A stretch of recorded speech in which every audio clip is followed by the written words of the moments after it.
Ladies and gents, welcome back to the channel. I am Seffian FM. Today we're taking a look at a tactic called Mourinho's Porto. It is from the Steam Workshop. It is by someone called, I have no idea how to pronounce that, CHXTUPXNGZ. Good luck with that. So, unfortunately, it has absolutely no information on the Steam Workshop whatsoever. So we're just going to take a look at it. I used it simply because of Porto and Mourinho. Had to throw it in there. And we'll see what happens. But as you can see, right now it is a goalkeeper in defend, fullbacks on the left and right in support, central defenders, box-to-box midfielder, sitting next to a ball-winning midfielder in defend, a CM in support, an advanced playmaker in attack, and two advanced forwards up front. Mentality is positive, in possession, attacking width is fairly wide, approach play is pass into space, overlap on the left and right, passing directness is slightly shorter, tempo is slightly higher, mixed crosses, work the ball into the box, and run at defense. In transition, regroup. Have not seen that one, so it'll be interesting. Counter when possession has been won, and distribute to the fullbacks and the center backs. And then out of possession, a mid-block line of engagement, a standard defensive line, trigger press much more often, get stuck in, and that is it. Now, how did it do for our three teams? Not well at all. Unfortunately, Newcastle, the only one who it did somewhat well with, and it's probably slightly higher than their average. It was 69 points. But Tottenham in 13th with, 46 points? Wolves being relegated in 18th with 37 points. Wow, drawing with Everton. Everton squeaking it out. But Wolves and Tottenham just absolutely crashing. Since Newcastle sits on top of our three teams, we start with them. Had a fantastic run in August. Unfortunate for that Leeds loss.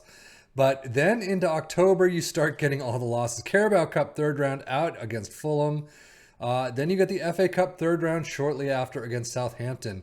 They do have some fantastic runs, but unfortunately some of these losses, there's just too many scattered about. Tottenham, I don't expect to do very well. However, they have a fantastic run right here from October all the way down into November. They are continuing on in the Cups. Unfortunately, UEFA Champions League out in the round of 16 against Bayern. FA Cup 5th round out against Chelsea. But Carabao Cup out against Crystal Palace. I'm not seeing them anywhere else in the list, yet 1-3 loss away from home, 2-0 win at home, but in penalties, and they're still out. So maybe I'm just too tired right now to figure it out, but something's not really going to plan there. And then Wolves, amazingly spotty, as you would expect. I'm actually surprised that they had, 6 wins or 7 wins in the first half of the season. But where are they out? They're continuing on out in the Carabao Cup third round against Brighton, out in the FA Cup fourth round against Tottenham. Funny enough, there's our head-to-head. But overall, just absolutely a crap show.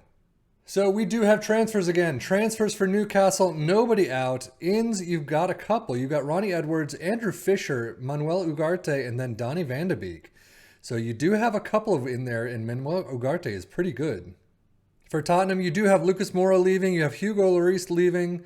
So you've got some money coming in during January. But you do have plenty of money going out with Rodrigo Macedo. I don't know why my save has gone right back to the 3 letters for Portugal.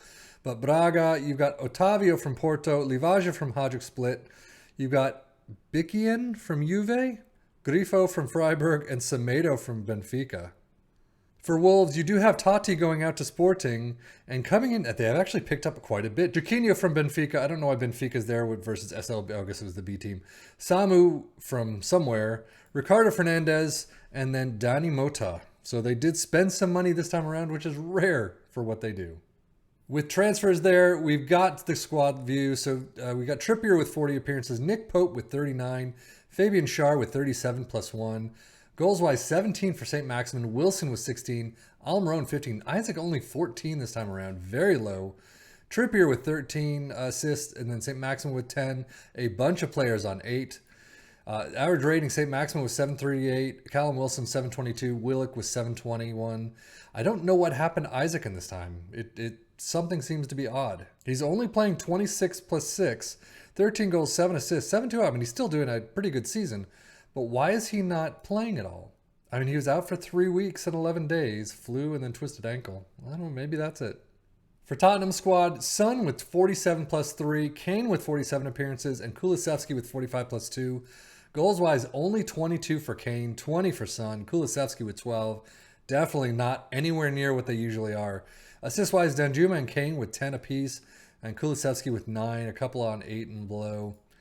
Average rating, though, 727 is for someone who's not even at the club. 722 for Harry Kane, and Lavaja at 703. Only 2 players in the list that are actually at the club. Wolves, this is going to be probably disheartening. Jose Sa with 42 appearances, Sarabi with 40, as does Collins.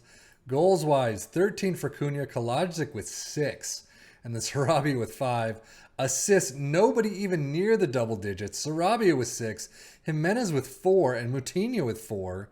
Average rating 709 is not even there. Cunha 703 and Jimenez at 7. I mean, they are so low in the table. It's insane.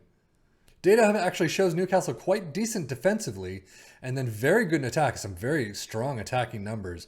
But the others, I mean, look at Wolves, is weak defensively, generally okay in attack. I mean, they had 1 number above the Premier League average. Tottenham showing pretty much the exact same. For Premier League stats, I'm pretty much certain that Newcastle is going to be all over this. You do tie for 3rd in most goals. Tottenham's actually in there for fewer shots against, nobody most possession.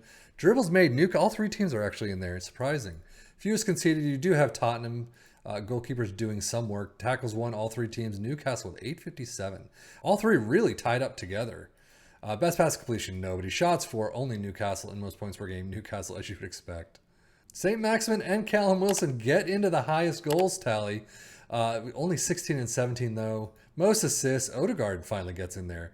But Trippier and St. Maximin, 10 and 11. That's it. Most player of the match awards, St. Maximin with 9, Cooney with 5. This just did not work. Eric Dyer and Botman for best pass completion. Most dribbles made. You actually have a couple. Porto, Trippier, and Knight Nori. Fewest conceded and shutouts. No shutouts, wow. But most tackles won. Willock, Bissouma, and Guimaraes. Most key passes, Trippier. I mean, this is just sad to see. Newcastle being the highlight. Isaac Kane, Son's in there on most shots, but overall, just sad.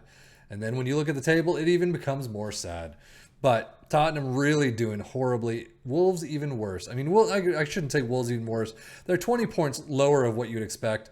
Tottenham, yeah, about 20 points lower than what you would expect. Newcastle is the only highlight, somewhat. 69 points, get you in the top 4. It was not a big season, apparently. But that is it for this tactic. Does not seem like it worked all that well in the Sims. Again, if you do this, you take your own transfers and own shouts during matches and things like that, your own training. I'm sure you could do a lot better for Wolves and Tottenham than 37 and 46 points apiece. But overall, it may not be the where you want to start. But that's it for me, Seffian FM, for the Football Manager blog channel, saying thank you as always for watching. Take care and enjoy.